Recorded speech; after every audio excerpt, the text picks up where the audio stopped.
Hello, everybody. Hello. Okay, here we go. All right. Hello. Y'all know technology. So we are sorry, audience, those on YouTube. We are trying to get it together. We had it together.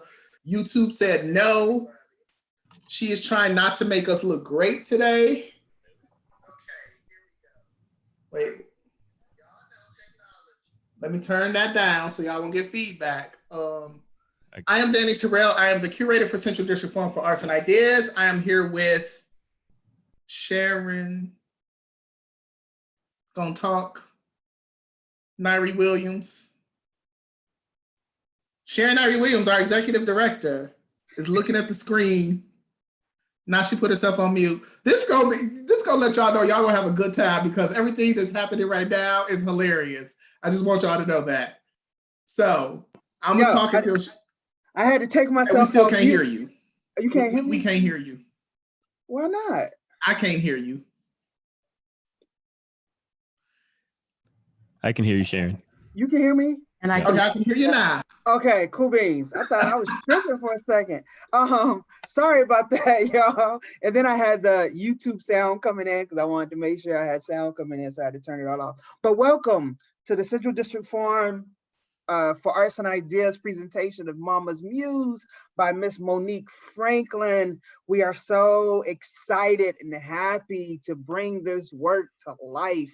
If y'all don't know, we had to, if y'all can imagine, we had to reschedule the reading that we had planned for Mama'z Muezz, and we worked with Monique and talked about how do we still present it, what will work for her, what will work for the story, what will work for CD Forum, and we collaborated, and we are now bringing you this presentation and the presentation that we brought a couple weeks ago.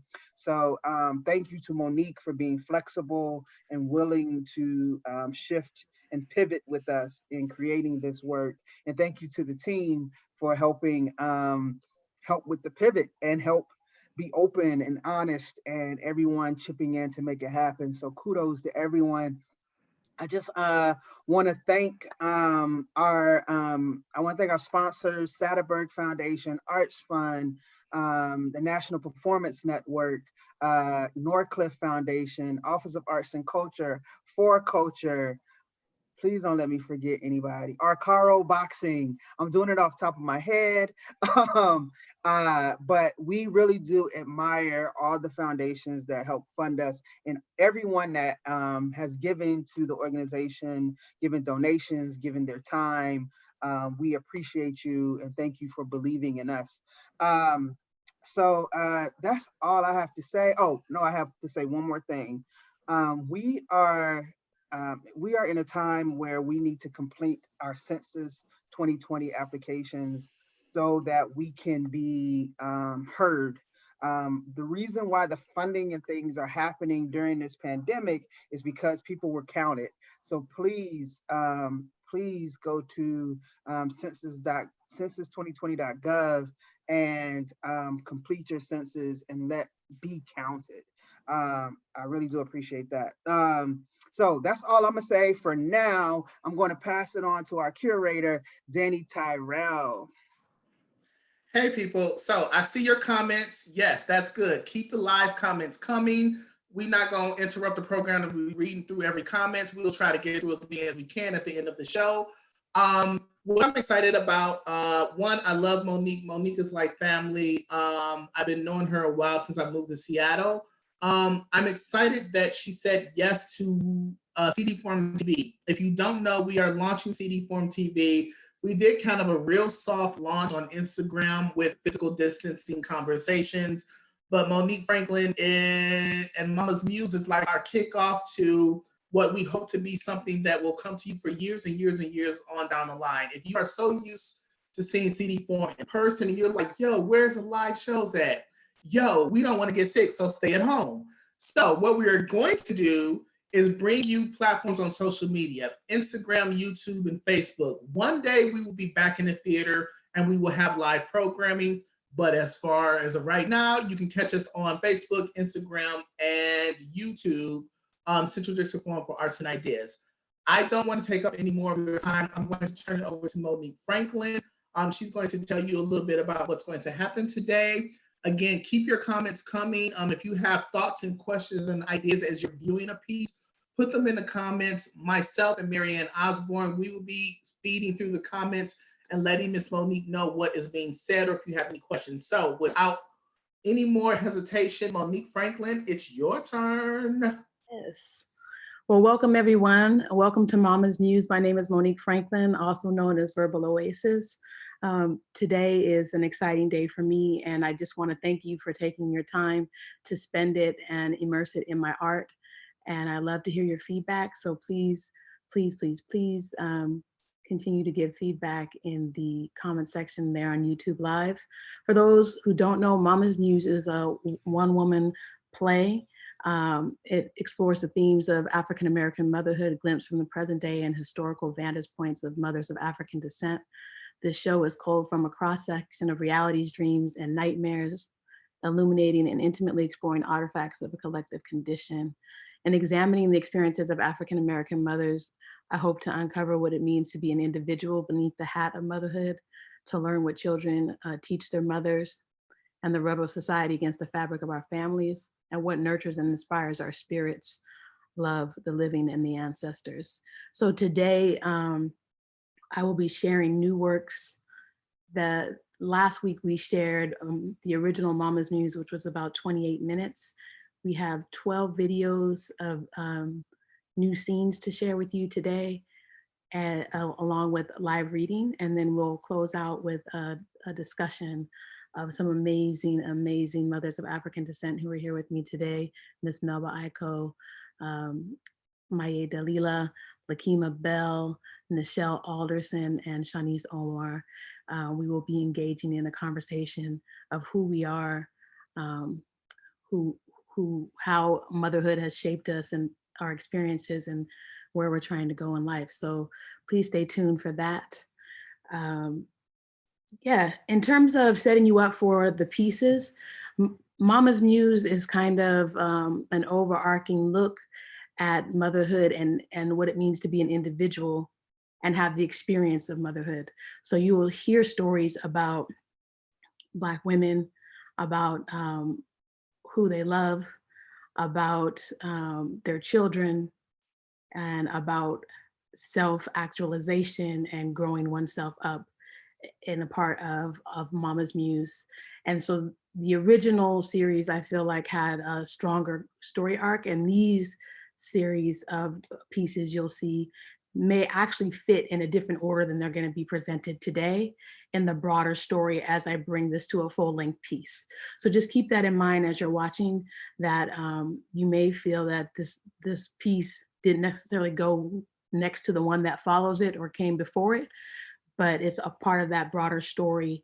And that's part of the work for me, is to figure out where do these works sit and how do I put them in the proper order with the original work and the work that I'm still creating to create a full-length piece that represents kind of the universal and personal experience of Black mothers.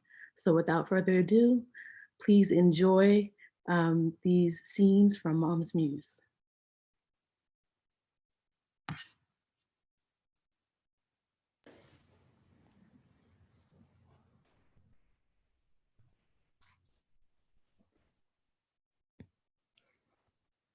I hope your first dream is not my nightmares. A lake rippling in every direction. A blackened night in moonlight. The moon peeking between the trees. The moon, one giant unblinking eye, unable to turn away, watching,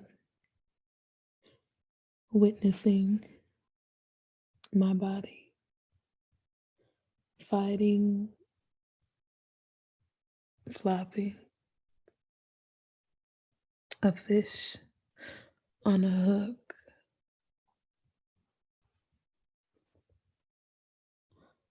pressed down against wet blades of grass, Trying to wrestle free, I thrash.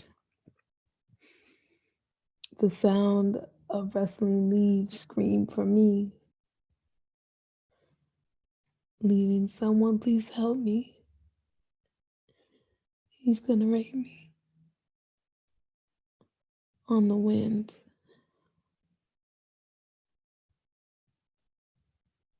I'm still. And all I feel is the sound of his voice, whispering hot against my cheek. Don't do that, you'll get dirty.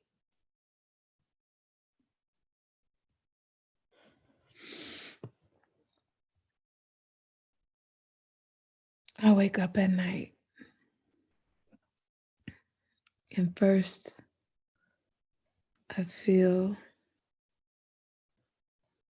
you move, dancing, fluttering, reverberating within me, like the soft caress of waves on the shore.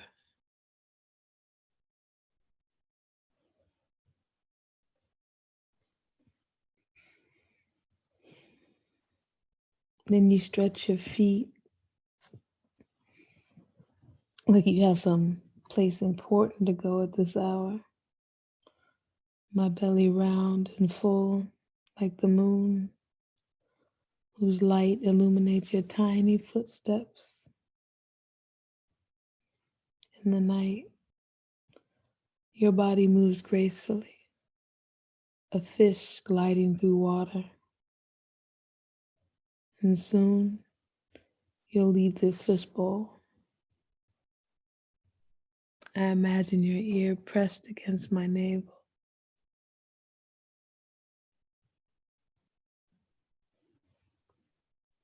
Listening, I whisper to you, sweet dreams.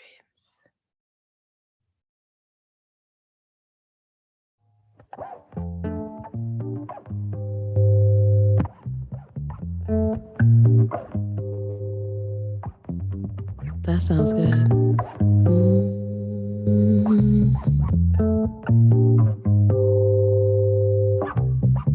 My daughter has the most beautiful eyes.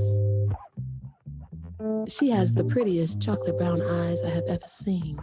And when I see her eyes, I want to eat them all up.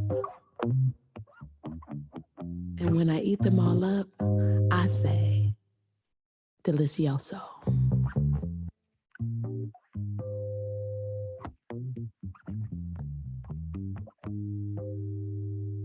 Those dark chocolate centers see through to the center of my soul and just take my love straight from the source. In those eyes burns fire enough to burn this whole place down.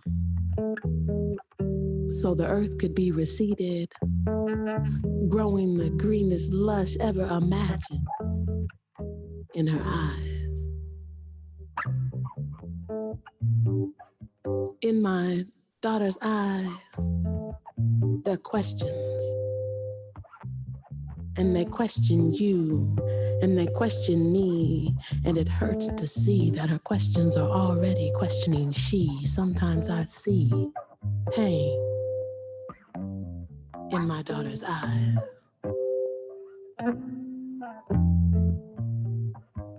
But in my daughter's eyes is a fierce agent, equipped with intelligence and reason, sonic hearing devices that make me wish I didn't talk so loud sometimes.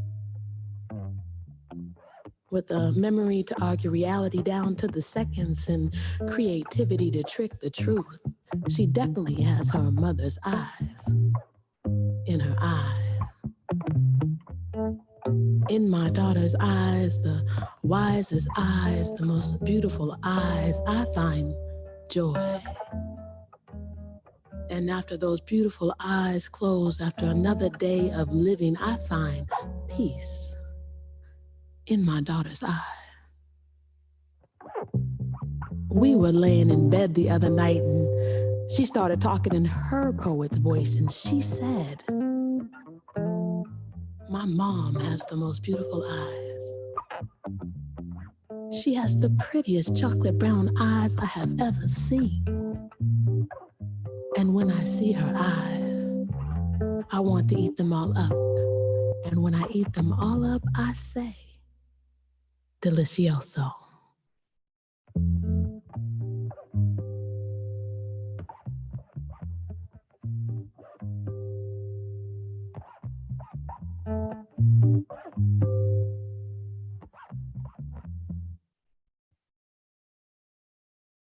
Nice. Yay! Yes, yes.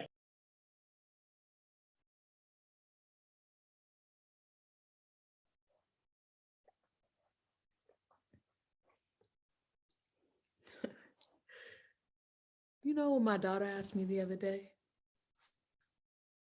She asked me if I could birth her a father, like give birth to a father. And as difficult and spiritually challenging as labor is, I wish it was that easy. I can't bring life in that way. I can't bring him in that way into our world. It's a feeling of failure, like I failed her all these years and no father. Just frustration. Sometimes I just look for release.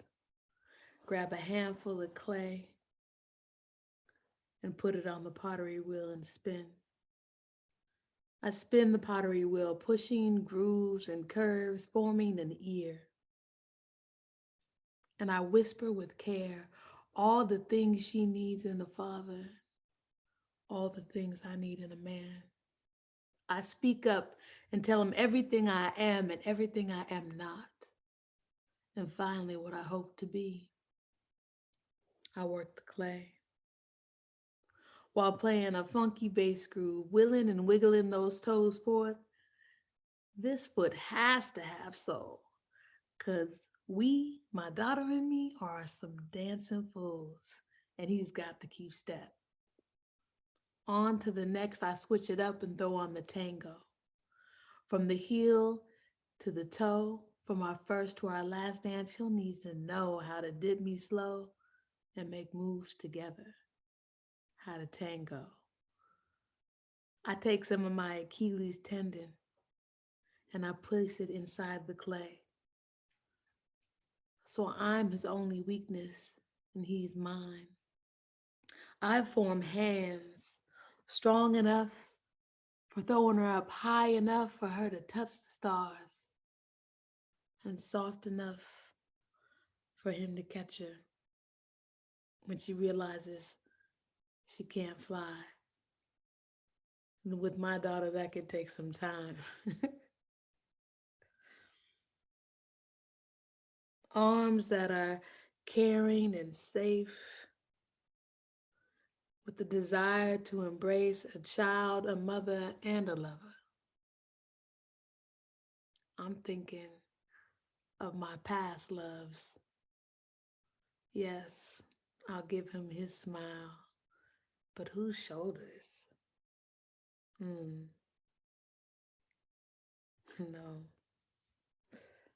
nah, yes.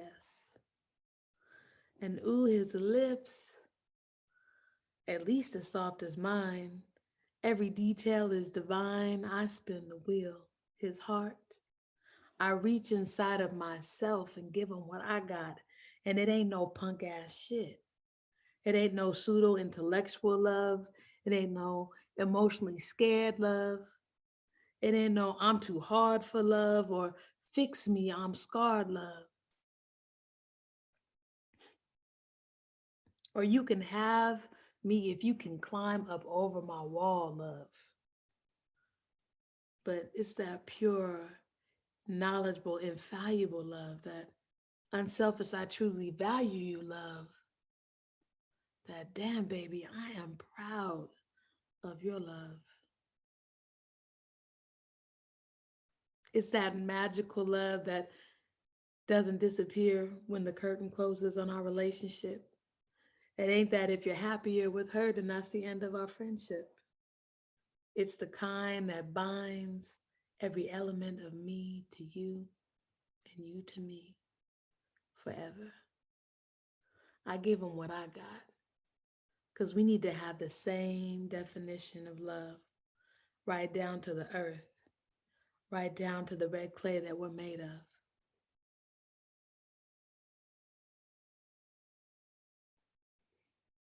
His heart, I make it in that way, and I spin the wheel. The body, now the body is the easy part. It's the mind that's hard to make right. So I'll let him make up his own mind, because I need a man who can do that sometimes.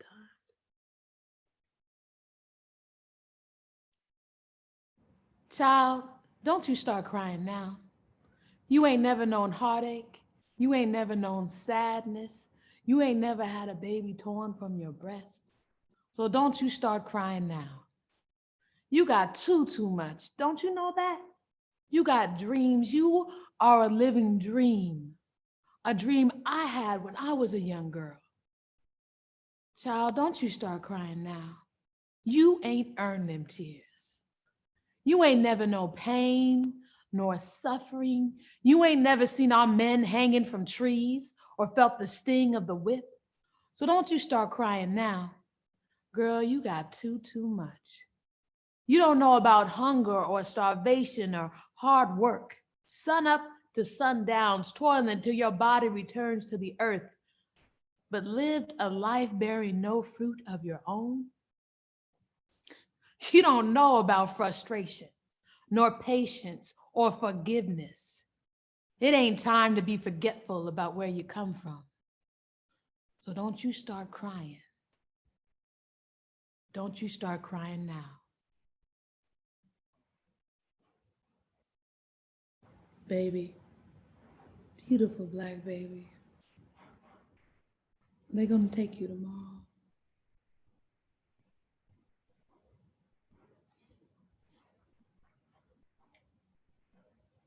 Let me whisper in this moment enough love to last you a lifetime.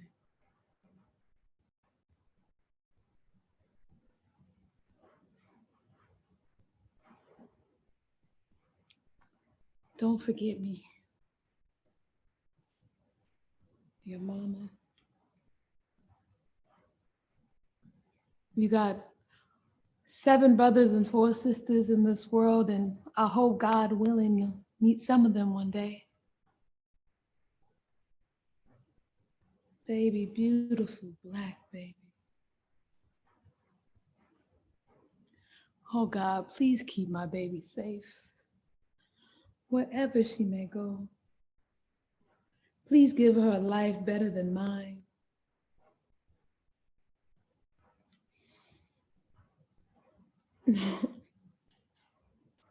Don't, please. Please don't take my baby. My beautiful black.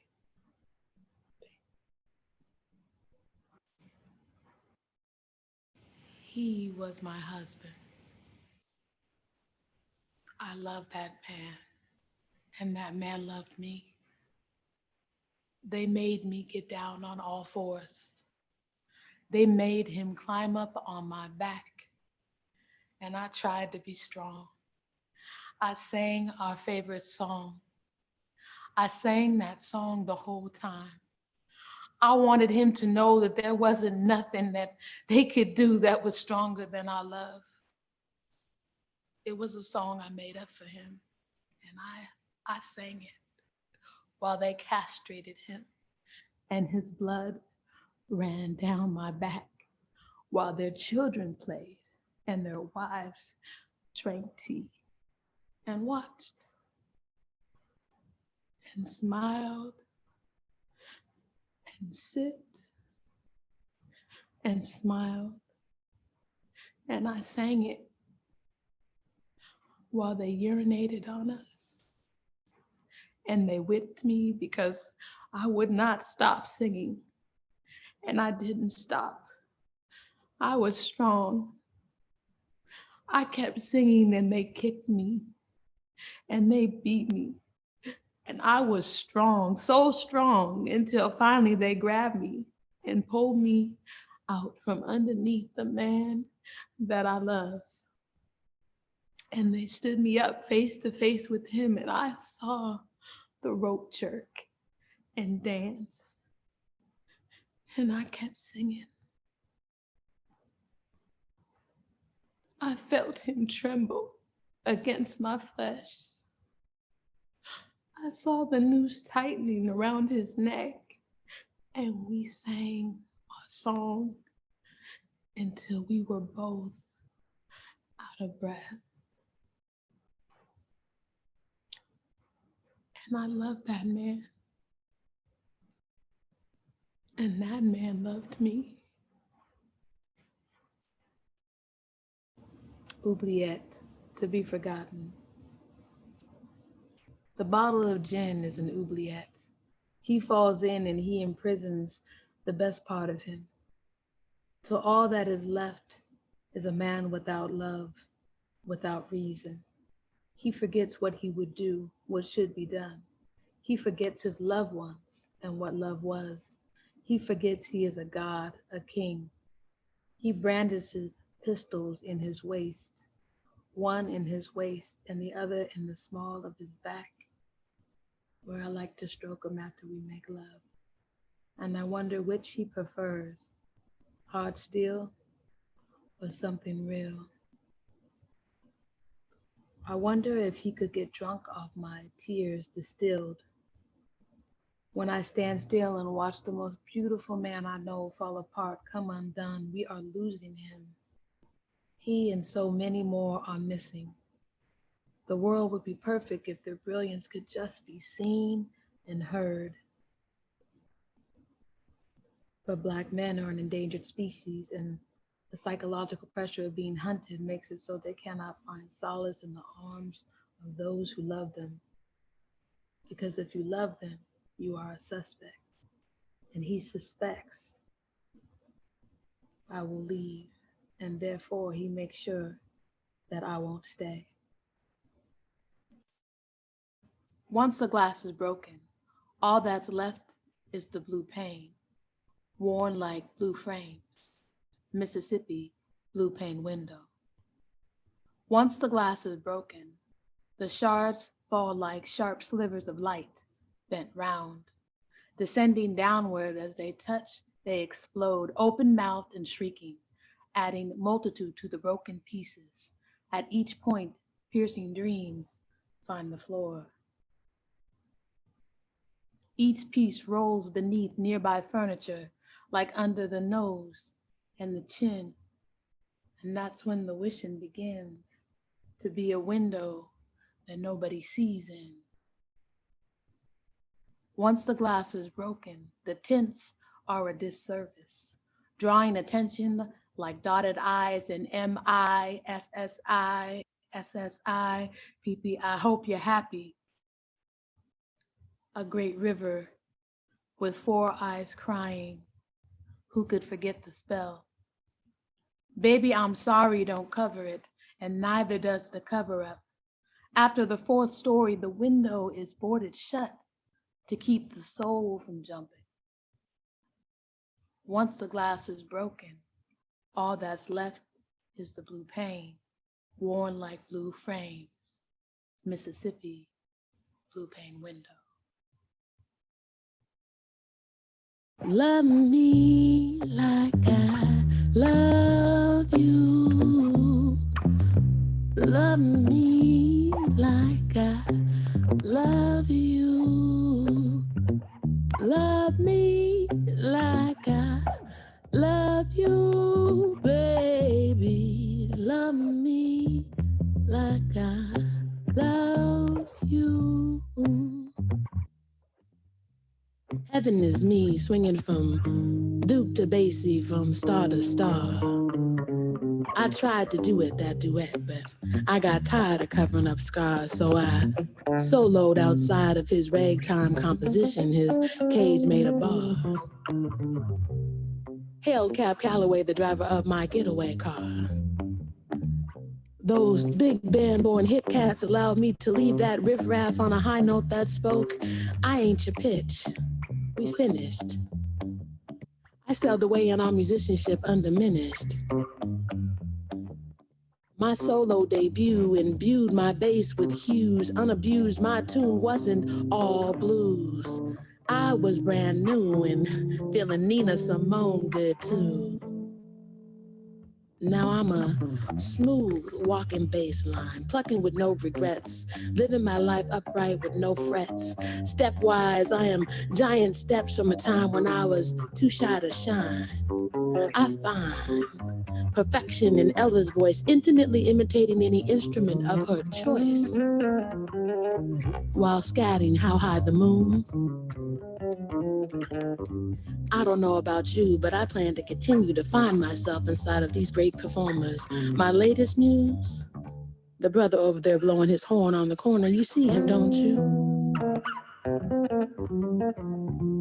He moves music. Tones played and punched with body jives and jumps. Sound seems to live and die on his fluid flesh. He's the surface of the sun, hot and glowing. This jitterbugging musician is a magician tugging sound out of fat air. Music hung out to dry. He plucks notes from the closing lines and then throws them out the crowds as if to say, here, try that on. And they fit perfectly. As he broadens his stanza, he arches his back, birthing notes. His labor pains are painted plain in contorted facial arrangements. It is purely possible he could play without an instrument. No, he is the instrument player from the inside out. I foretold of your coming. In the circle of elders, we rejoiced a time none of us would live to see. Still we leapt and shouted and lifted your name, adorned our bodies with the paint of victory. Sweeten our skin with the scent of lilac and sandalwood, surrounded by the trees in the sacred meeting place of our ancestors. We laid hands on the flat stone, turned our heads up to the stars, and our eyes shone the future.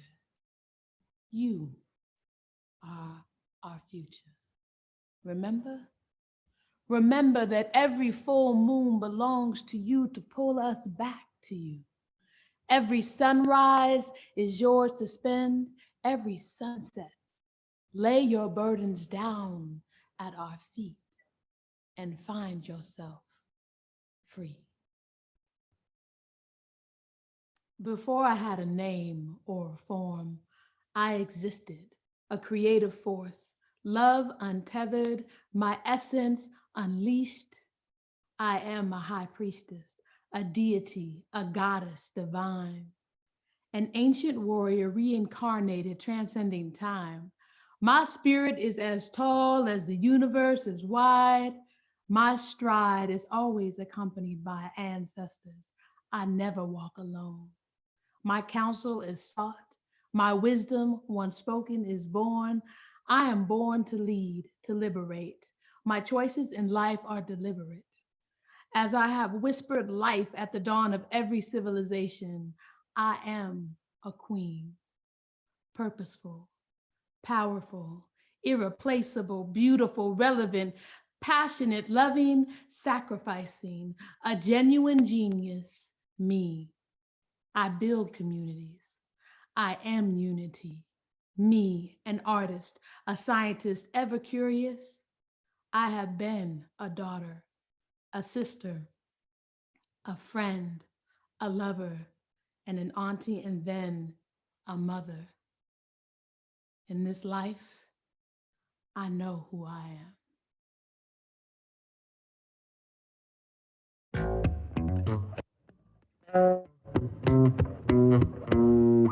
Walk, people, walk. Walk that shoulder jiving, neck noose untying walk. Walk that tape popping, flip it over and keep on bopping walk. Walk like you sure enough know the way to freedom.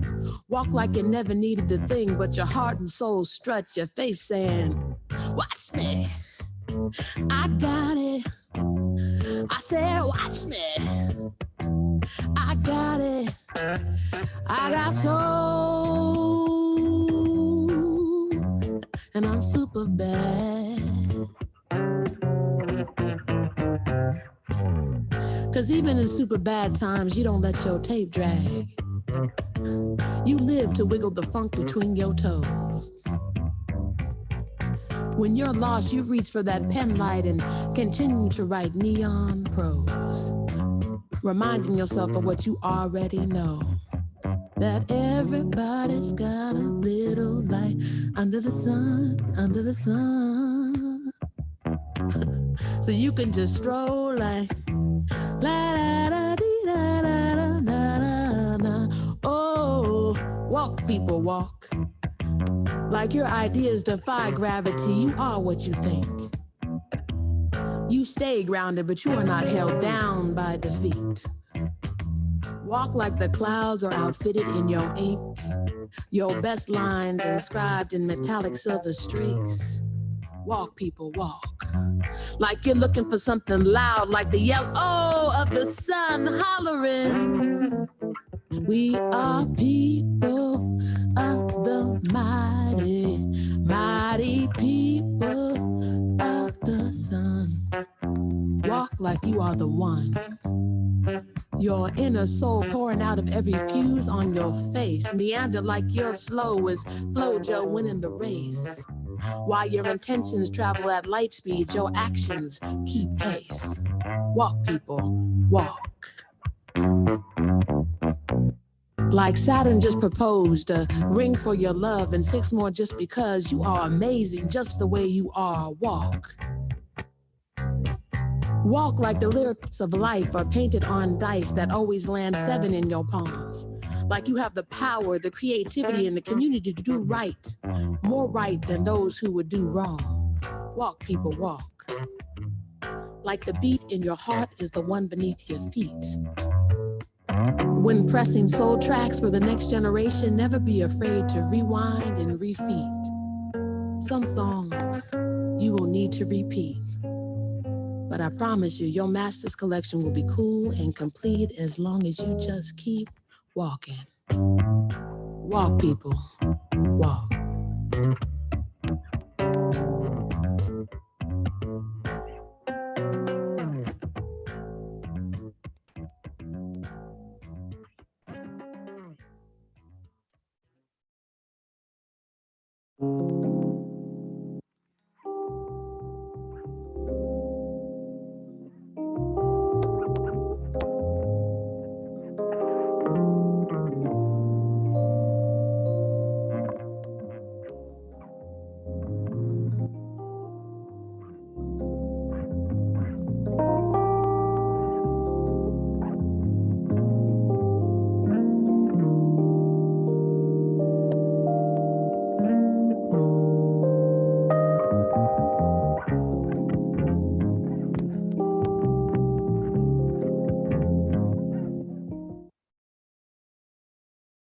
All right, folks, we are back.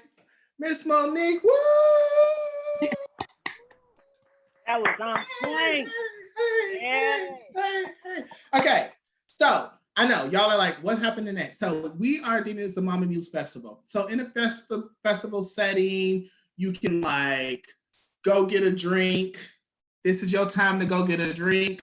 Go to the bathroom, grab some food, stretch your legs. I know you at home, and I know we are taking our time to sit in front of the computer, but we are also going to take a short break. So what I mean by that is like, don't log off of YouTube because I'm watching y'all on YouTube also.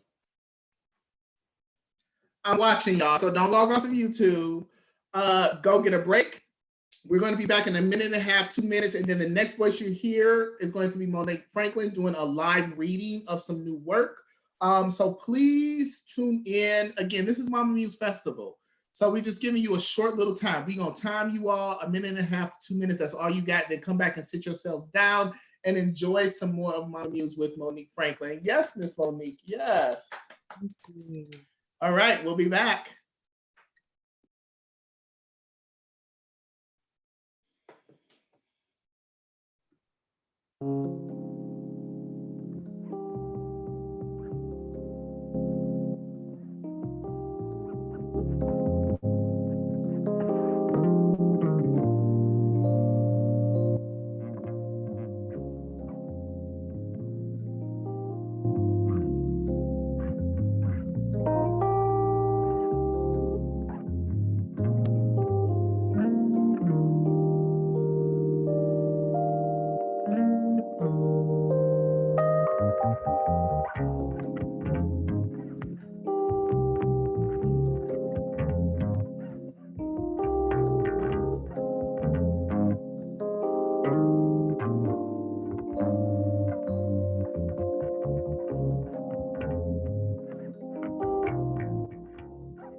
Welcome back to Mama'z Muezz. My name is Monique Franklin, and otherwise known as Verbal Oasis.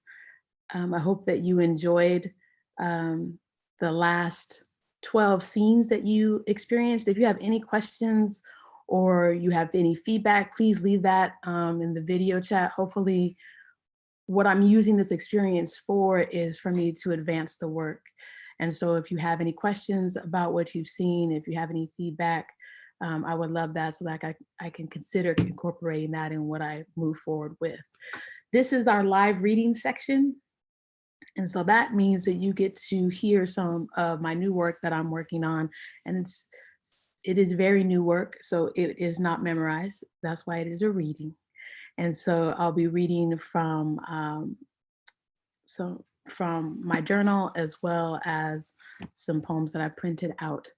The first piece that I want to do actually appeared in the first Mama'z Muezz. The poem is called A Name, and I have edited it a little bit, and so I wanted to share the new version. Plus, in light of some recent things in our community, just felt like something I needed to say today. So this is called A Name. Mosi, firstborn, a name, the first gift. Nadia, hope, a name, a verbal amulet. Umi, life, a name, a mnemonic device for my child to remember the might of their people. Liam, my people, my nation, and the brilliance they were born with. Aniko, ancestor. A name to pull from the genius of their genus. Amir, strong, powerful, mighty. To remember who they are despite the world we live in. Makah, earth. A name, a spell of protection. Karma, deed, act, fate, destiny. A name, an intention, a proclamation of greatness, of freedom, of health. Tia, talented. A name, a whisper, a mantra, truth spoken to injustice. Do not answer to those who do not know your name. Nabia, intelligent, a name, a shield. Naima, content, happy, a name, a story, a name. Emmett, powerful. Yvette, archer. Michael, who is like God. Hands up, don't shoot. Tanisha, ambition. Eric, ever and always the ruler, he can't breathe. Sandra, unheeded prophetess. Tamir, rich, but the rich can't afford to play with toys. Miriam, virtuous. Trayvon, brave one, appeared suspicious. Darnisha, hidden. Melissa, honeybee. But a name, shoot, what's in a name when not even a mother's love can provide absolute protection?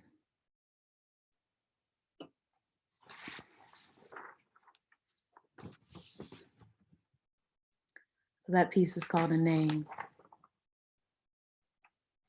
Again, Mama'z Muezz is an exploration of what it means to be an individual, what it means to have the experience of motherhood, what it means to develop oneself, and an exploration of your experiences in between. So this next piece is actually a piece called Lately, When I Kiss Him, I Cry, which to me is a piece about, it's a piece about healing and trust and rebuilding trust. And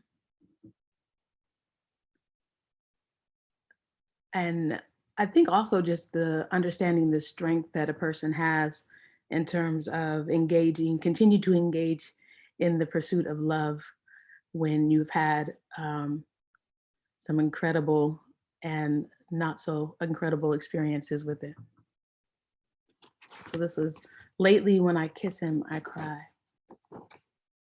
He asks me why. He says, what is wrong? And I say nothing. I actually say the word nothing. He says, tell me, you don't cry for nothing. I don't, but I don't tell him either, because I think he should know that my face is a neighborhood in a war-torn country. My lips intact, fully function, full of electricity, my heart, one wall and a door, all that remain. My eyes, a busted water main. He pretends I'm the same woman I was before. I don't intend to hide it, and still, I don't intend to speak of it. Surely he knows that he used my love of Black men against me, that he used my concern for Black men against me, that he used my loyalty to Black men against me, that he used my desire for Black men against me, the same love and concern and loyalty and desire the world has tried its best to destroy, the world that tried to make me your enemy. And so I held on tighter. And when it was me against the world, I still chose you, and you used that grip against me. Black man, surely you must know that he threatened to kill me, that he involved me in the worst imaginable nightmare. Surely he knows that though he is not him, that he is a Black man, the first Black man since, and that I'm terrified, but committed to loving him, like I love all Black men, that my lips are intact, but my eyes are a busted water main. My heart just one wall with a broken family picture hanging on it. The photo water damaged and the door unlocked, held open for a healing to walk through.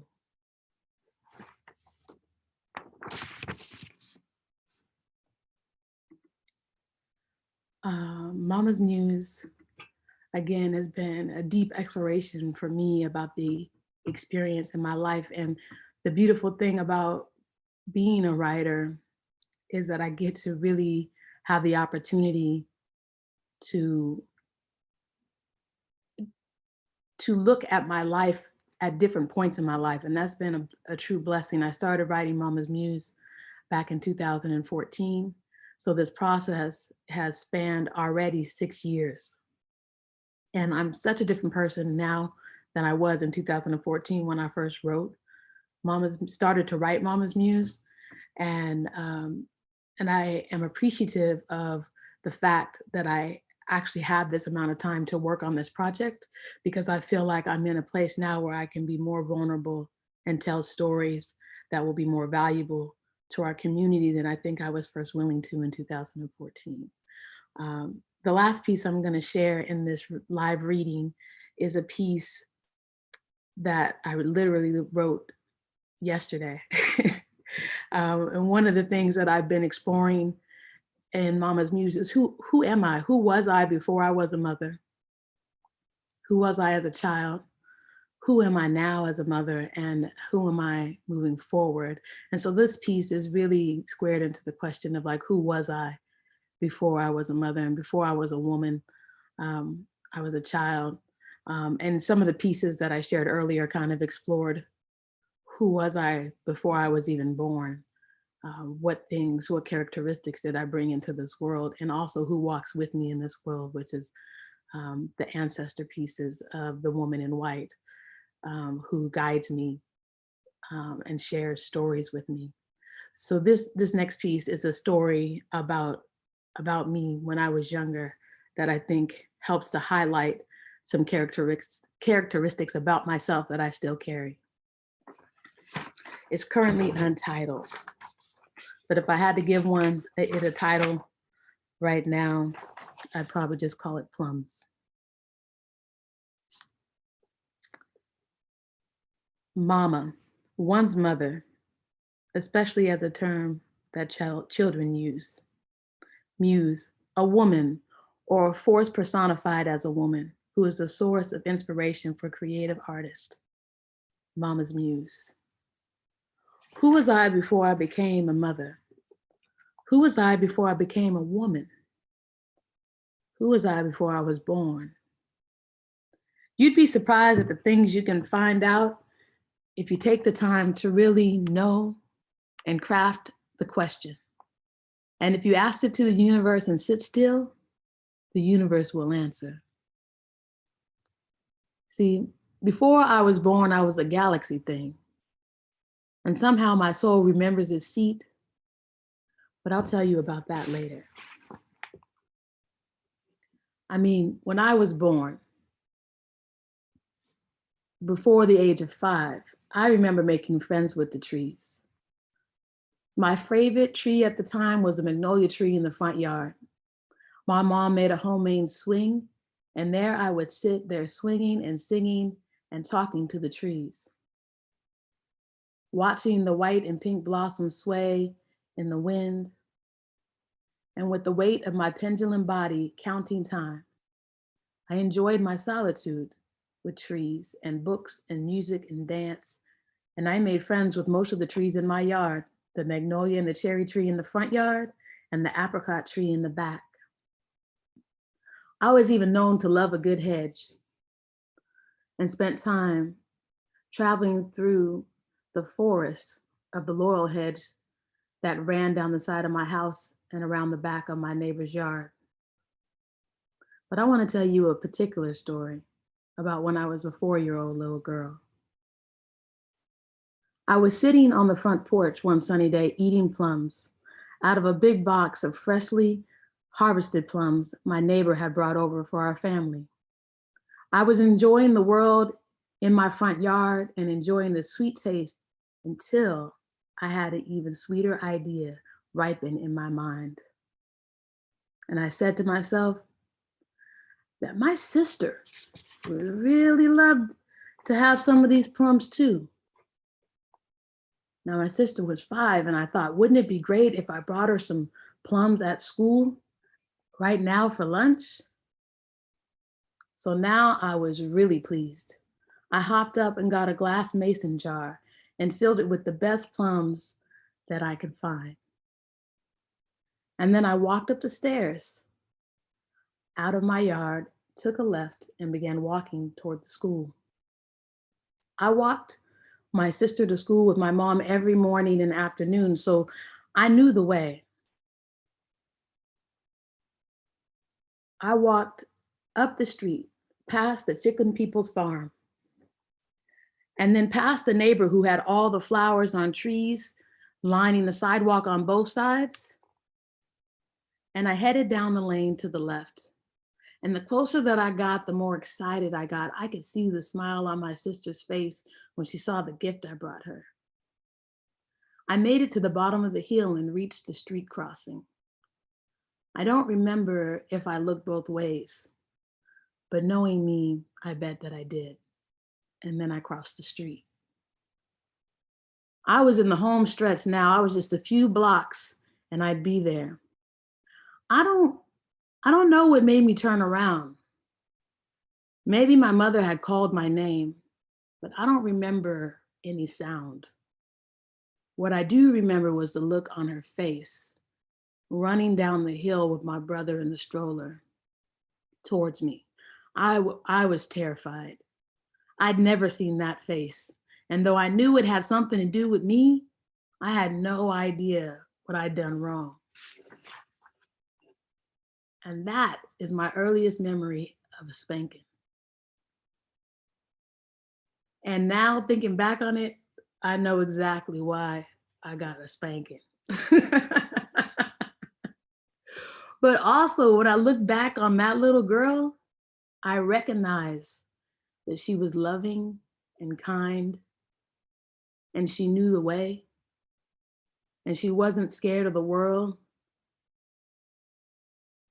She welcomed it with joy and confidence and curiosity.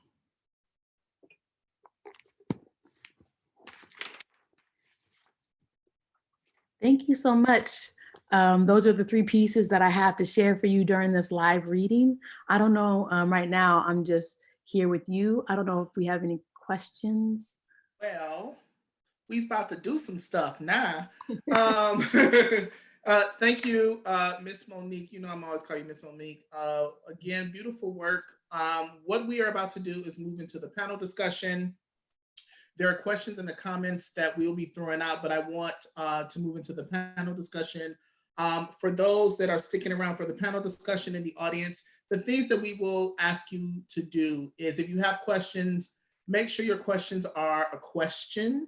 I know you're typing them in and we'll fill them out, but make sure your question is actually a question. Please make sure your questions or comments are not violent to any of the panelists and Monique. If you have to think about if it's a violent question, it probably is. Violent questions can be anything from any personal information that you're asking them to information about their children if they are not forthright sharing that information. So please make sure of that. We are joined by Black women on this panel, Black mothers on this panel. And if you know anything about me, please respect these women. These women have birthed everything. So as we move into the panel discussion, and you have comments and questions, please make sure you are in respect of all Black women on this panel and all Black women through the world. So Ms. Monique, it's all on you. Me and Marianne will be chiming in with thoughts and questions as you move forward. So take it away. Awesome. All right. Well, let me just first introduce our panelists. We have Mama'z Muezz here. I don't know, are they able to see all the panel at this point? Or just the person who's talking, which would be me? There we go. Thank you. So we have Mama'z Muezz here, who's with us today. We have Michelle Alderson, Shanice Omar, Melba Iko, and Lakima Bell.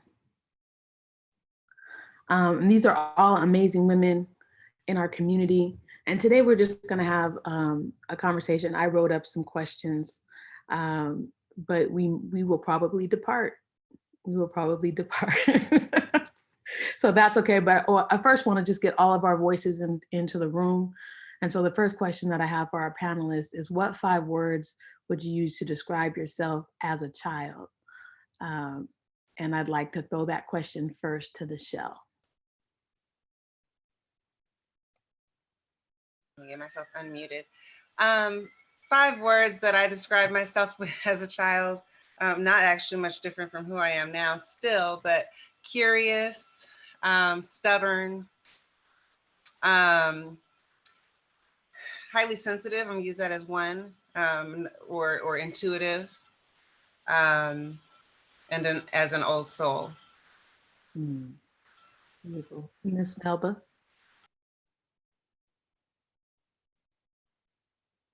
Took me a moment to get unmoved. You got you. You know, it's funny because I think that definitely curious. The word love is very much for me as a child. Also very stubborn, and definitely I could be angry. A lot of my time was angry growing up, and very tough, but yet tender heart. Wonderful. Lakima.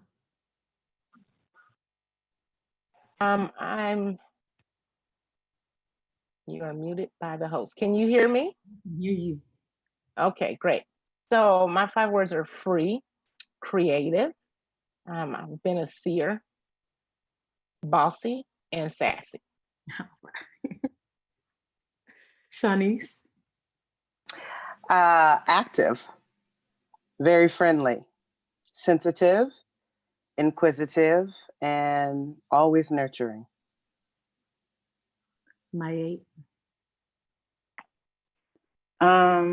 First of all, girl, I just gotta say, you are incredible. Your baby is incredible. I'm still like, man, it was just beautiful. Like, so I'm still all up in that, all gooey with it, all excited about it, all influenced by it. Yeah, I always knew and thought you were incredible and incredibly talented and all of that, but that's amazing what you produced. And thank you, as one sister to another, thank you so much for representing. I would say that the 5 words that came to mind was sweet, sweeter than I am today, right? Because life happens, right? Daddy's girl, both y'all. Protected. I too, like Melba said, felt very, very loved. I mean, and I think that that was definitely there. And I don't want to say I was stupid. I would say I was clueless. How about that? I was clueless. Awesome. I feel like as a child that I had a really interesting relationship, and I don't know how to explain it, with like spending time in solitude. Like I really enjoyed that. And I had brothers and sisters who I love, who are watching this right now. But I did, I think, find time to be in solitude on purpose. And I also really enjoyed learning new things. And I loved music and moving my body to music. And I think the other thing that I would say is that I think I was a pretty sweet child up to a certain point. I was sweet until I was provoked, as my mother would say. And then I was like a warrior. So that's the other thing. So I was nice, and then I wasn't nice. Those are the that's the other side of the coin there. As nice as I was, I could be not nice on that same level. So our next question is, who were you before you became a mother? And this is like a highly loaded question because there's a bunch of little sub questions. You can take this in any direction that you want. Just for the audience, we were thinking of things like, what were your hobbies? What are your major goals? How did you handle adversity? What was your processes for healing? What were your life's passions or purposes? So any part of that you want to jump off on, you can. I am going to start with Miss Shanice. Who was I before I was a mother? I was pretty wild. And then the positive side of that is active. My hobbies have always been art driven. So I always performed. I sang in the choir. I did the Easter speech. I was in drill team.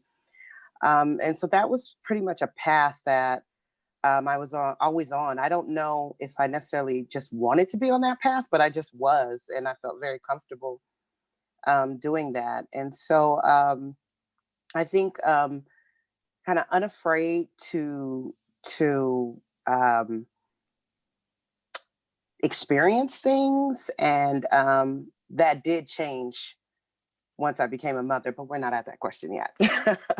So prior to that, though, prior to motherhood, I was pretty open and wild, and there was a certain freedom about me and a unafraidness about me. Yeah. Awesome. Lakima, you want to weigh in? Yes. Who I was before I was a mother, I have always been an old soul. So I was never too risque, a nurturer, a person that is humble to vision and seeks to help people be their best selves. That is always who I've been. And I do that through art. I'm a singer, dancer, actress, poet. And so that's what I did. And I always was around elders because young people to me were stupid. So I'm just gonna say that was what it was for me. They were not intelligent. So. Nichelle. I was, and still am in a lot of ways, really ambitious and driven. And so I was always really trying to get ahead faster and finish things, you know, not ahead of anyone else, but ahead of when it was time to be done so that I could get on to the next thing that I had in mind to be working towards. And so I was, you know, graduating this early and trying to, you know, complete that. If I can finish this in a quarter, then I can do that in a week or whatever, you know. So really driven and ambitious, and at the same time, really still and quiet and shy, and, you know, really still reflected in my personality. At times I'm, you know, okay with being outward and still love being inward. And so I was that way a lot more as a young person before having kids, when I maybe then became forced to be more outward and connected to others and involved and interested in what, you know, was happening in my children's lives. and in the lives that were surrounding them. So, but I love to do, you know, simple arts and crafts and things like that. I was a cross stitcher. I was, oh man, I was always cross stitching something. Puzzles. I was whispering to animals of every type. You know, the squirrels and the ladybugs and all that. So I was just really interested in nature and earth and being connected in that way. Maya. Yeah, I appreciated this question. I was trying to remember. Let's see. I think that what came to mind is that let's see, before I was a mother, I was Frank and Rosemary's daughter, right? Like it seemed like a lot of my identity was around who I belonged to, right? Definitely I'm a homegrown girl. Like I was born in Seattle, and I'm nestled in it, you know, part of Seattle's Black community, right? Which is a very interesting, multidimensional piece, right? But had a lot of comfort and confidence in it, right? Seems like I was always someone's girlfriend, always someone's friend, I've been trying to be a mama since I can remember. Had thoughts about being a lawyer, but got drawn into community work. And so community work has been something that has been part of what I've been doing since I can remember, and longing to do, and admiring people that were doing it, and watched where my parents were doing it. So it kind of felt like things kind of rolled out without me thinking about it. It wasn't intentional. It was something that was there. And I always appreciate a hobby question because I'm still trying to find a hobby. So I appreciate you putting that in there. Yeah. Ms. Melba? Oh, I think we needed to be. Can you hear me? We got you, Ms. Melba? Should be. Yep. Or am I there? Okay. Yeah. So I'm a middle child, and I'm a middle child that's born out of a family that my mother and her sisters were very active in community, and they're Gullah Geechee, and that says a lot right there. But I can say that probably from childhood, I was very much of an activist and a mentor, because I grew up with my dad watching Westerns, and it was always about good guys and bad guys. And so bullies was definitely not something that I was willing to take on for the neighborhood. And then moving from segregated to integration, you know, it was really for me to look at how to define Blackness, and how why can't Black people do different things? And definitely I would have my first Youth in Action Club at age 13, writing, for the newspaper about what was happening in Black society and Black community. And I think that it just continued on. Even when I moved from Louisiana to Seattle, I was very actively in church. And so once again, I was always there with children. I have worked with children since I was a child myself. And of course, I can be extremely bossy. So my hobbies were definitely wrapped around creating open doors, I would say. Adversity, definitely, that was an experience that for me, but my whole outlook on life has always been, why can't we? Why can't we? And how do we get into the door, and how do we open up that door? And so I would say that for me, it's just about really opening doors, and that's been my life work from the age of, realistically, from the age of 10, when I first was name called as I got a position in the 4-H club. So working with children has been from the very beginning for me as a leader and a mentor. Wonderful. For myself, I feel like at the time, right before I became a mom, I actually wasn't planning to become a mom. I wasn't planning to be married. I was planning to get a double major in chemistry and computer science and get a job at the University of Washington and be a research scientist there and teach. Like that was hot on my mind. At that point, I was not, I wasn't, I wrote poetry. And I just started to share it in my late to mid, well, my early 20s with other people. That was the first time I performed it. Maybe I performed a handful of times at that time. I wouldn't have called myself a performing artist. More like just trying out some ideas with people in a club at school. And so at that time, I wrote poetry more as an exercise for myself and not necessarily as something that I was planning to share with others. So yeah, that is kind of where that was like my snapshot right before I had my daughter. So the next question is, how has motherhood contributed or challenged you in the areas of personal growth, healing, or impacted your life goals, passions, or purposes?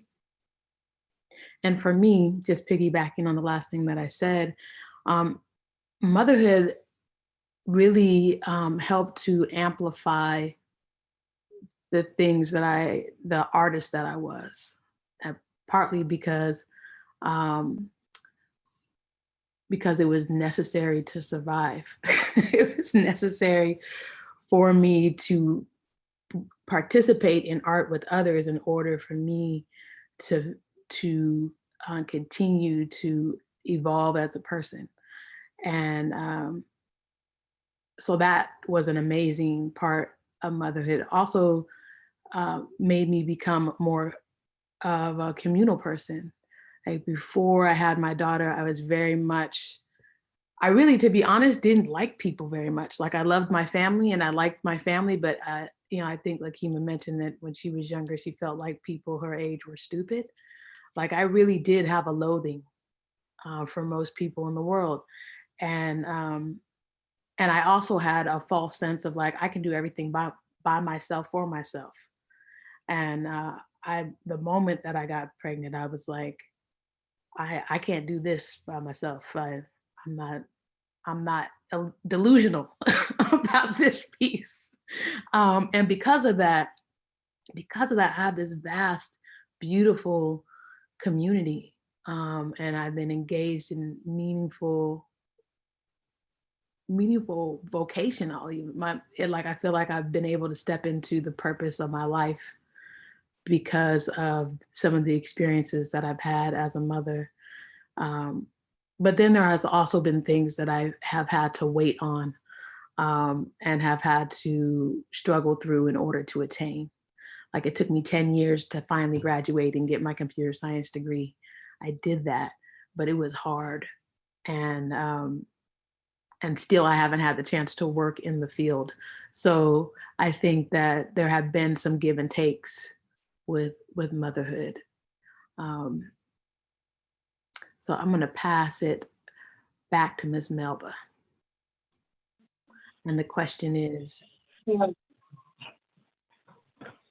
challenges, right? Yeah, the challenges or how's it challenged or contributed to your personal growth, the development of your passion or your purpose, your life goals?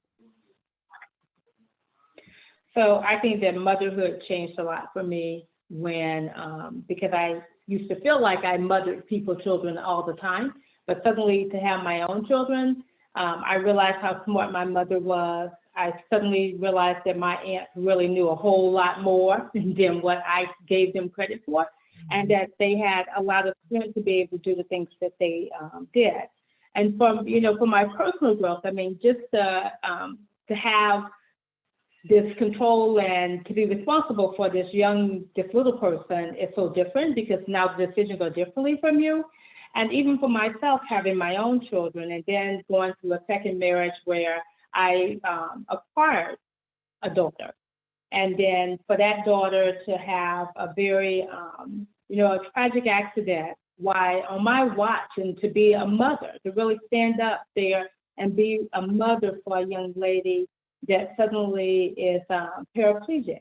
And suddenly it opened up my eyes for other young people. So definitely, I would say to you that motherhood, for me, definitely changed. It really helped me to grow, and it helped me to heal, because I realized that Melba, a single person was different than Melba, who suddenly became a mother. And I thank God for it. I mean, my 3 children, daughter of my heart and children of my womb, are all what I consider my best to the world. Wonderful.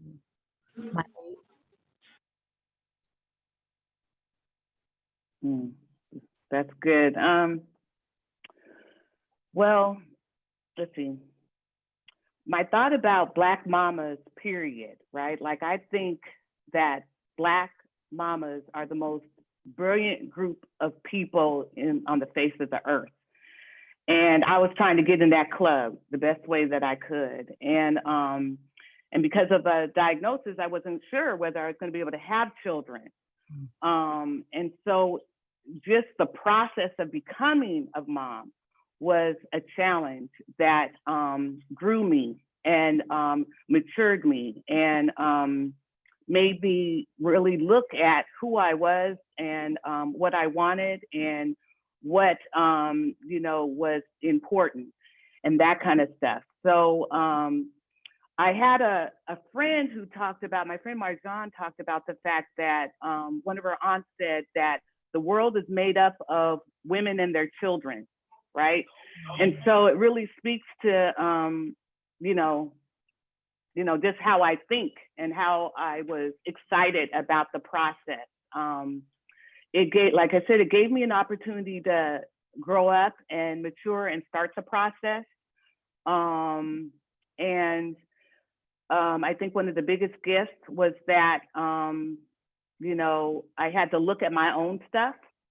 It said that the biggest gift you can give your kid is to get your shit together.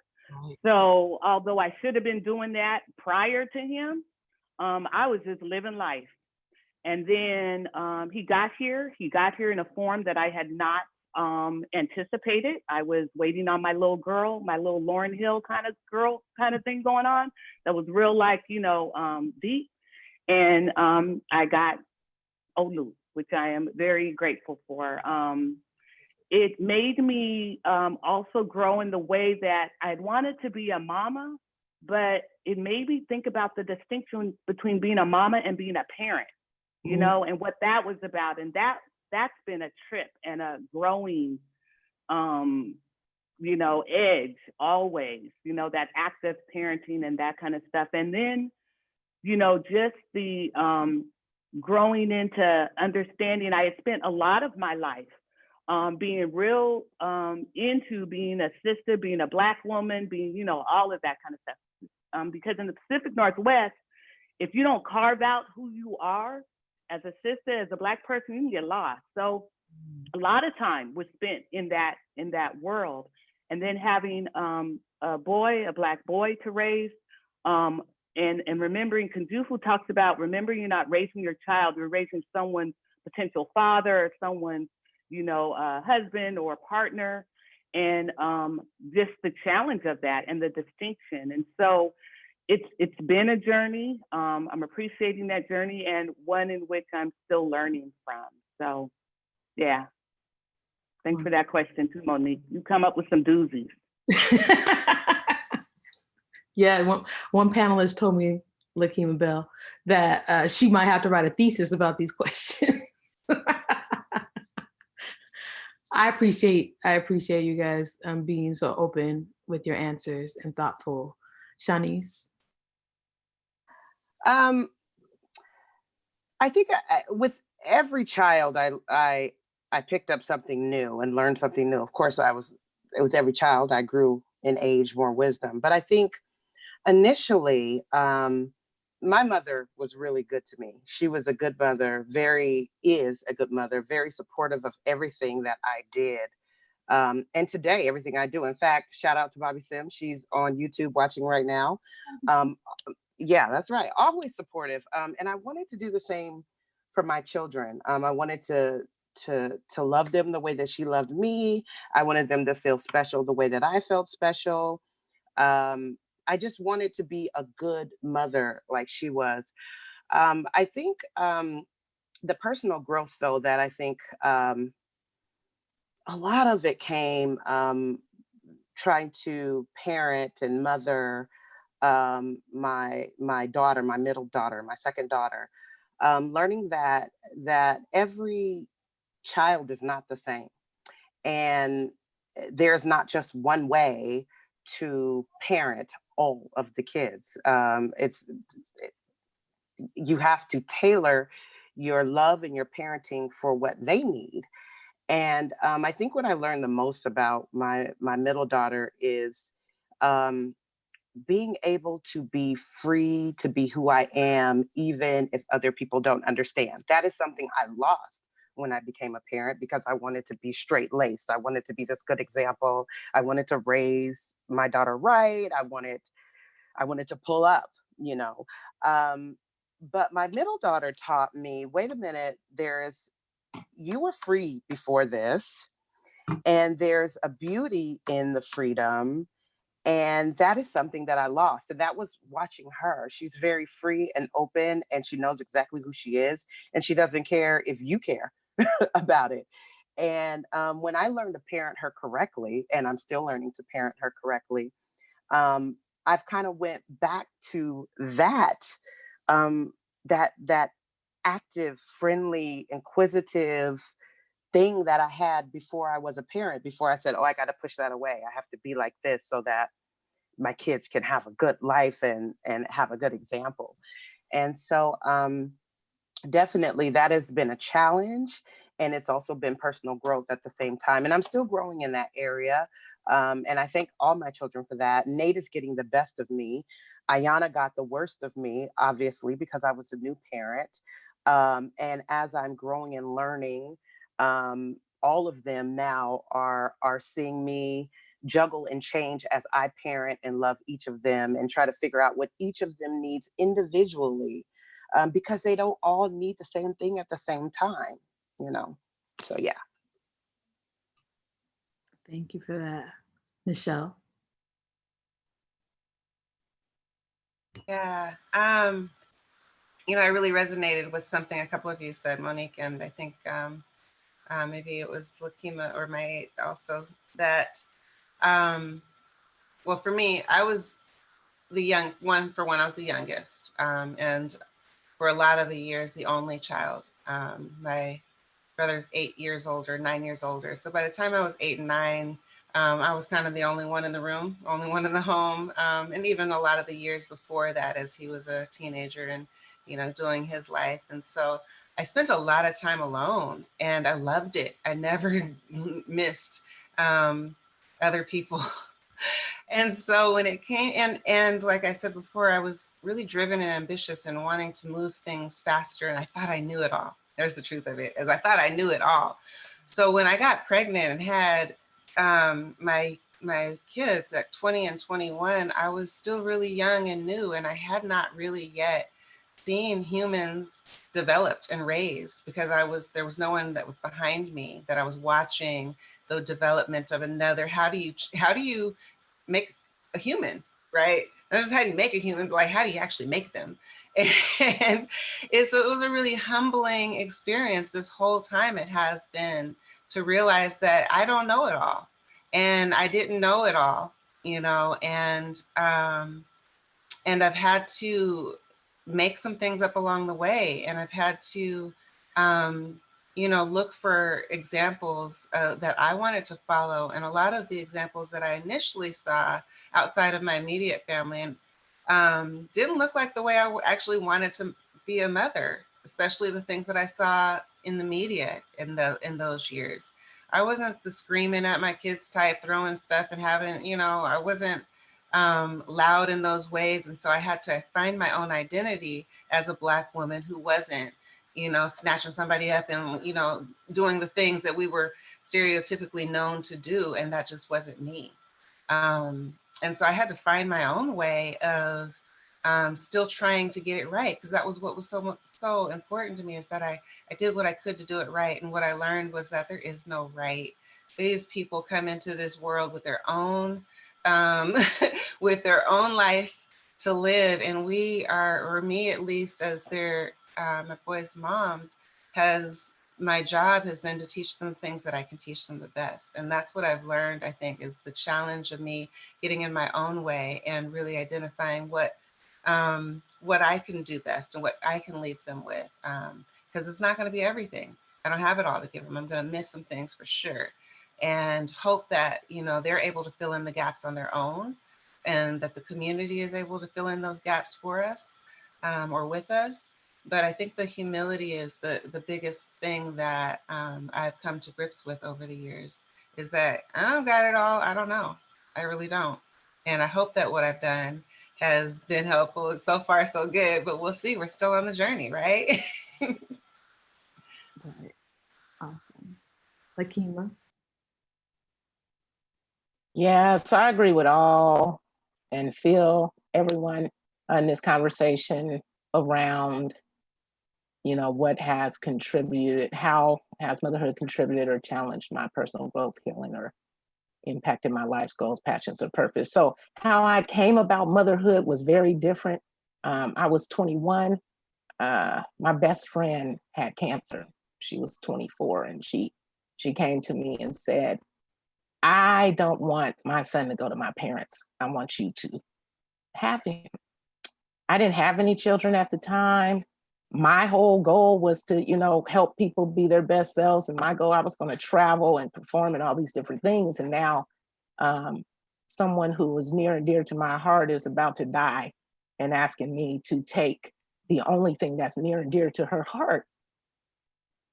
And so motherhood came that way for me. And there was already a connection with my son because my best friend and I, we lived together and been knowing him since he was like 8 months, and he was already like my son. I didn't know then what that connection was, but I was the one that was doing more mothering of him than she was. I didn't understand it. Me and her used to go at it because I would go at it with her about allowing him to do different things. But now as I continue to grow, I see that he was already mine. And so that's why she never kind of, really went against me when I made decisions around him, even though she wasn't even ill at the time. It was just very interesting. So I came into motherhood by raising my best friend's son. And I knew that, we didn't know who his father was. And I knew it was important that he had stable foundation. So I couldn't run around here performing and doing the different things that I did. I needed to give him something steady, because my promise to her is that he would not end up like a statistic. He would not end up dead, jail, or on drugs, period, point blank, and he's going to college. And so that would been my pursuit with him. So the challenge of that is, one, having a child that's not from your womb is different because there's different things that fed into him to develop him that you can't see the contributions of yourself in, and you have to navigate that to give him what he needs without really knowing it until you learn him, right? I then had, after he was 16, then I had my first child, which is Phoenicia.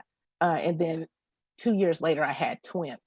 And so it's very different. So I had 4 kids, and they challenged me differently. Chris challenged me to understand that there are oppressions and there are things that we have to navigate to keep our children safe. It got real to me. When my daughter came, it got real to me that I have a little young Black girl and that I have to protect her in ways that she has to be aware of who she is and understand that love doesn't come from what you hear, but how someone shows you they love you. And for my twins, they were double challenged because everything they did, it was double. Monique can tell you they would run in different directions. And if it was only God that kept them from going into the streets and different things. So we had to keep them secure. People was running, it was comedy. So the challenges are very different for all three sets of my children. But how they contributed to me was that I reflected on their reflections. I saw me and them, even in the first son, which shocked me as well. When we're all together, everybody thinks that he's my child. The dude looks just like all of us. So it's just very interesting. So the healing that happened is that for a long time, I didn't know how to accept love, right? I knew how to give it, but I didn't know how to receive it. And for your children give you unconditional love, and it's so much that you have to learn how to embrace that love. And that has been one of my most challenging things, and also very healing for me. So that's what that is for me. Wonderful. Thank you for asking. Thank you. All right. I'm looking at the time. We're at 5:48. And I'm sure someone is telling me this. I have a couple more questions. And maybe just because I want you guys to be able to go as deep in either direction, maybe you can choose which one you want to answer for this last question. So the two questions that I had on here, or you can throw in your own wild card. So here's the two I had, and if you have something else you want to say, this will be the time to go for it. Hey, baby. The two questions that I had was, how has motherhood and oppression intersected in your lifetime? And the other question is, what is a piece of wisdom you learned through the experience of being a mother that you would like to share? So you can choose either of those questions to answer, or you can throw your own wild card in there and head for something totally different. I am going to start with Shanice. The wisdom that I'd like to share that I've been teaching my kids, and it's something that I didn't have. It wasn't until I started seeing my children navigate through the world and with different situations. But it's love God first, love yourself second, and then everybody else after that. That even includes mama. That self-love is a piece that I still struggle with, and that I always did struggle with. And I wanted my kids to know that you have to love you before you can really truly love anybody else, that you're worth all that love and that admiration that you give to other people. Like, I am such a fangirl of other people and their art and all of the great things about them. I am a fangirl, but I wasn't fanning on myself that same way. I didn't put that same type of, oh, wow, Shanice, you're great, as I put on other people. And because of that, that spilled in a lot of areas in my life, and it made relationships very difficult. And I allowed certain things from certain people that I shouldn't have, because of how I felt about myself, or what I felt like I deserved or did not deserve. And so my biggest lesson to my kids, I think, has always been love God, and then yourself, and then everybody else after that. And that includes mama. Love yourself before you love me, because trust me, it's going to work out that if you look within yourself and you see the beauty in you that God gave you, the talent that God gave you, that you're worth all of the beautiful things, you'll start making decisions that are that will help catapult you into the places that you want to be and on the levels that you want to be. And that when nobody else will take care of you, or when mama's dead and gone, you still have that love to keep pushing you on. If you're depending on somebody else to give you that love, to tell you that you're worth it, that you're somebody, that what you deserve, those people will be in and out of your life. You know, you have to love you first. Love you first. Thank you, Shanice, for that. Nichelle?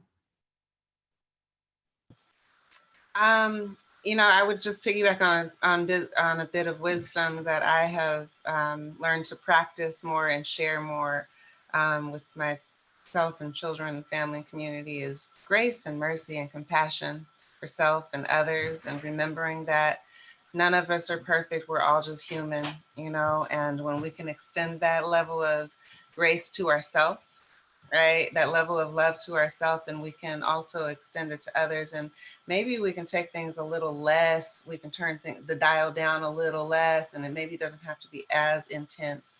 And our experience and exchange with one another doesn't have to be, you know, contentious, but can actually allow space for vulnerability because there's less judgment involved and there's more compassion in its place. Thank you for that. Lakima?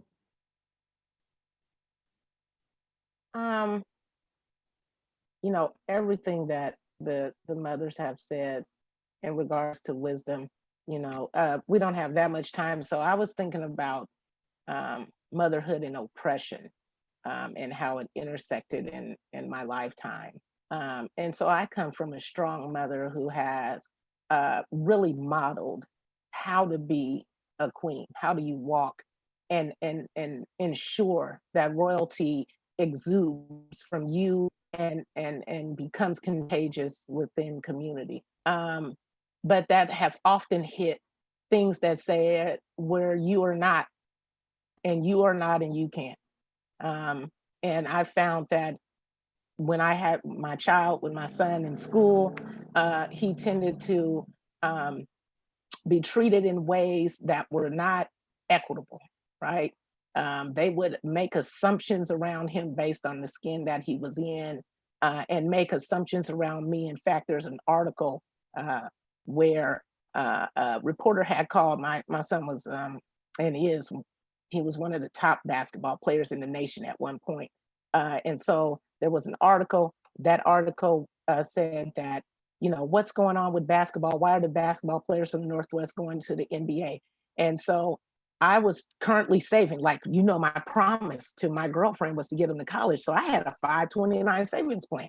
I made that clear to the lady that my son's going to college, regardless if he go to basketball or not.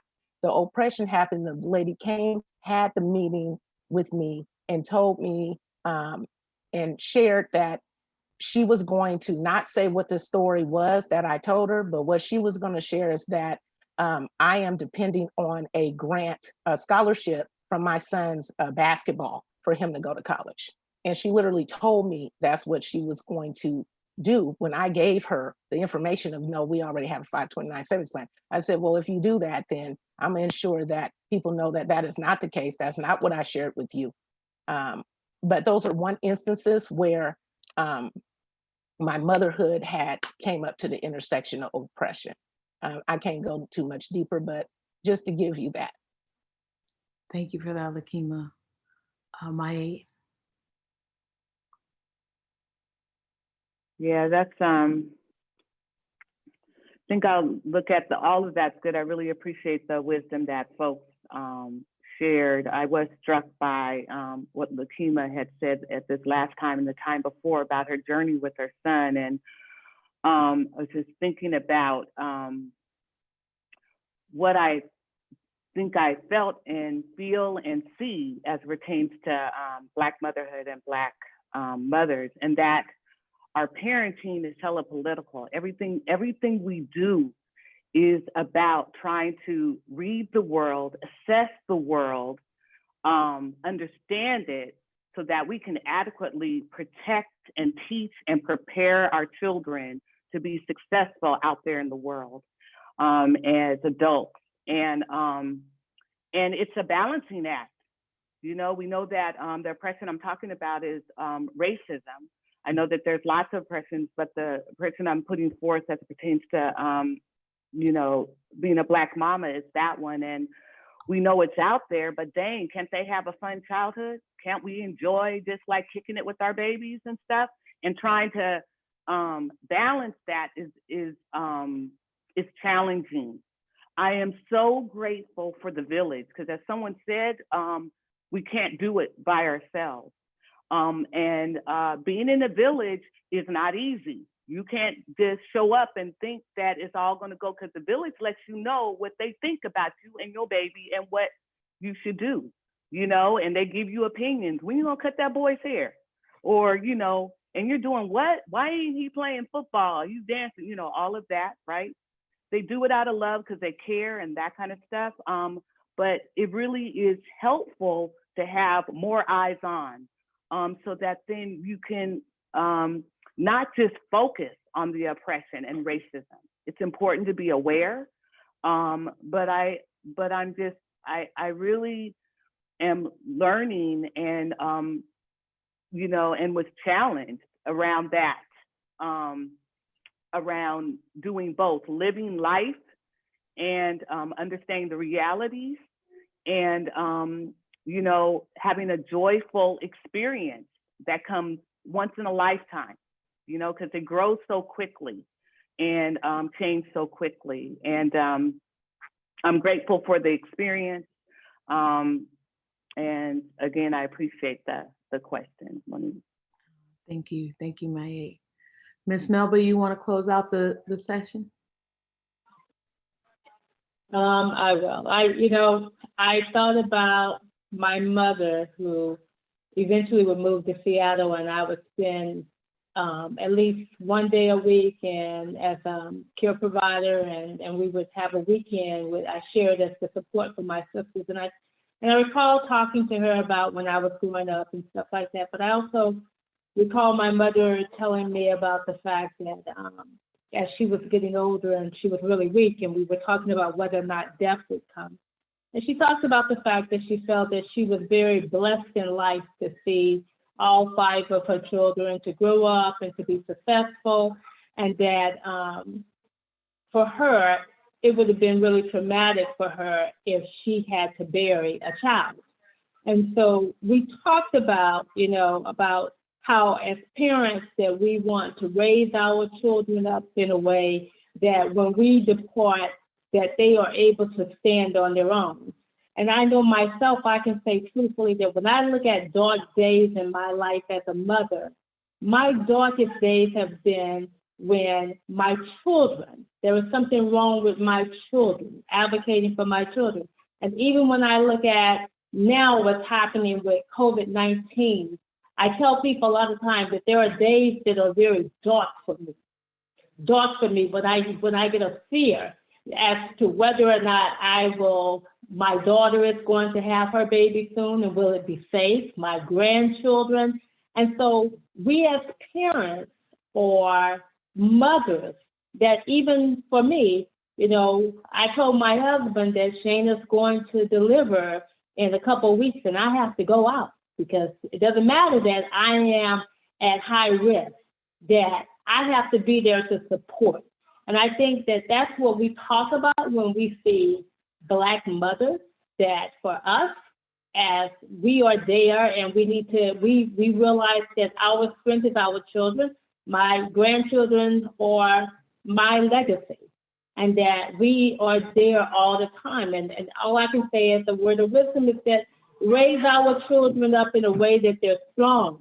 Raise them as if you think that life will not continue and you may be gone before they even graduate from high school. You need to raise Black children in a way that they're able to stand.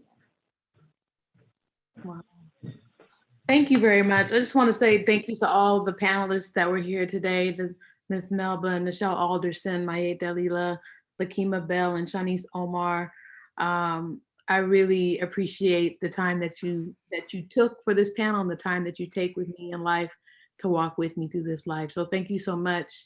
And I love all the nieces and nephews that I have in the community because of our relationship. And that's one of the beautiful things I feel like I've gained from being a mom is all these wonderful relationships. I'm gonna pass it back to the CD forum to Danny. Thank you all. We can't leave this without, we have a birthday. So we can't leave this without saying happy birthday. So y'all can unmute yourselves. Panel. Let's unmute yourselves. So y'all gonna get a whole bunch of stuff, but we have to. This woman is probably one of I love you, Lakima. That's all I'm gonna say. Oh, No. That's it. So let's just sing the Black version, Stevie Wonder version. Shawnice, you got the voice. The rest of y'all got voices. Don't be looking like that, Shawnice. You got the voice. I just gave birth. That's all. It's not my birthday. I gave birth. You gave birth to who? Which one? It's Fanikia's birthday. Fanikia. His birthday. Fanikia's birthday. Yeah. Okay, where's Fanikia? Let's say happy birthday to Fanikia. Go Where's get she at? Fanikia. Hurry up. Hurry up. Go get her. See, you got the happy birthday hat on. Oh, I forgot. I had a roll-up birthday barbecue roll-up, drop off, get you a plate and roll out. Right before this, my apologies, y'all. This is, I didn't forgot all about this story. I'm up in here looking at myself and ain't synced it to first. That's what this is motherhood right there. Real. But it could be your birthday. Okay. Well, you was birthing on that day. I mean, honestly, you were birthing on that day. It is your birthday. I appreciate it. It's the real birthday. Right. We can't get her. She's doing something else. It's all Okay, good. Let's go, Fanikia, happy birthday. Happy birthday, Lakima. She will gladly accept it. Happy birthday. Thank you all for joining us. If we did not get to your questions on YouTube, we apologize, but I hope y'all were able to just sit back and listen to the wisdom of these women, of these Black women, of these powerful mothers, of these people that are change makers throughout the world in the community. I tagged Monique's email and YouTube, also Cash App. Again, all of these women, you can pour into them financially in different ways, reach out to them through all of the ways. They need your support. Money don't hurt. If you got the money, throw it their way. Please financially give to Monique so you can support Mama'z Muezz. This is a work in progress, people. You are in the process of a work in progress show. So we will have more, the goal is to have more conversations about being Black mothers. This is not the last conversation that we will have with Monique Franklin and the panelists. That's all I have to say. I'm leaving the last words to you, Monique. Thank you. I'll take them. I just want to say thank you again to everybody who is joining us and who has joined us over the last couple of weeks. This has been an amazing opportunity for me as an artist to really grow and to focus on my art. And I really appreciate you being here with me on this journey. I also want to say thank you to my family, to my mother, to my brothers and sisters, to my daughter, who you saw dancing in the dancing scenes. Performing with her is something that I've always seen for us. And so having her do the dancing was really a beautiful thing for me. So I really appreciate you for that, Akilah. It was fun. It was fun. Yeah. We tried to keep it fun, keep it light. And then I definitely want to thank my community. Again, I'm surrounded by these beautiful women, but also many other people who pour into me and support me. I'm going to call out my best friend, Nakala, who has a special bond with Akilah and listens to me as I say, what did I get myself into? And helps me to get myself out. So I appreciate her very much. And I want to say thank you to the CD Forum. The whole team there has been amazing.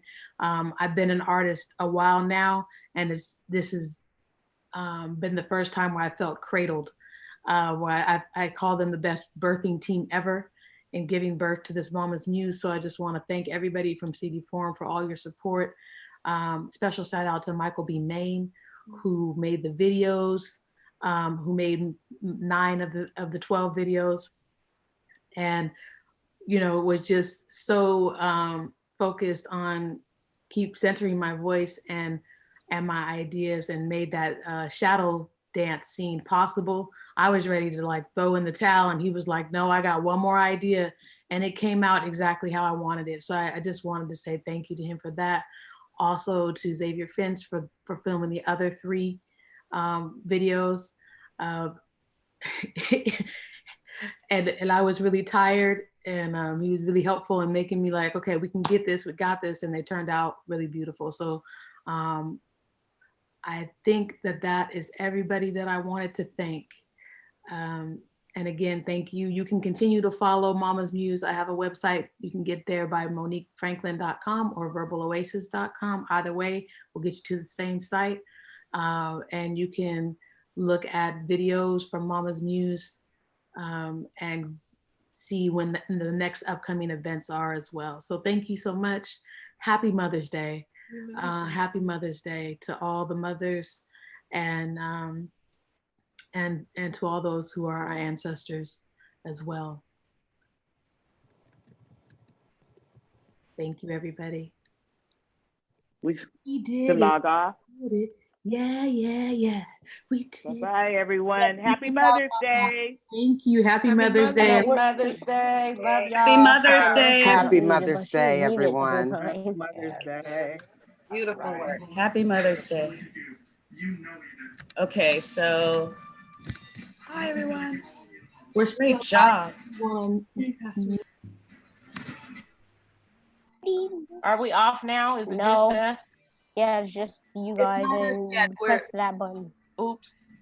Yeah, we're no longer streaming. No longer Thank you so much, everybody. Oh, baby. Thank you. Thank you, That everyone. That was really lit. nice. Thank you, Monique. Thank It you. was really great. Oh, that was lit. Huh? That was lit. Good job. I Keila, know. girl, you haven't. It's a good Because thing I'm that you don't wear unmute mascara. Girl, you was dancing. For For both real. of ours. What? That's why we both have it.